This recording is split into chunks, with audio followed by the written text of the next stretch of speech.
ভয় দেখাচ্ছে। খুব ভয় ভয় আছি গো। বুড়ো বুড়িতে থাকি তো, কখন কি হয় কে জানে। সবাইকে জানাচ্ছ না কেন দাদু? মুখ বুজে জুলুম কেন সইছ? ভয় দেখাচ্ছে কাউকে কিছু বললে সর্বনাশ করবে। আমরা তো ঠিক করেছি, সব ছেড়ে দিয়ে নিজেদের পুরনো গ্রামেই চলে যাব। ওদের সাথে আমরা পারবো কেন? তোমরা বাপু এসব নিয়ে মাথা ঘামিও না, যা হওয়ার হবে। বুড়োটা সাহসের বলিহারি। তিন কুলে কেউ নেই, তাও সম্পত্তি আটকে বসে আছে। আপনারা তো ভালো মানুষই, আমার আর ভালো লাগে না কর্তা।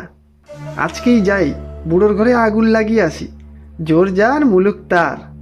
তোর বেটা নামও গদা, কাজও গদার মতো। ঠিক আছে,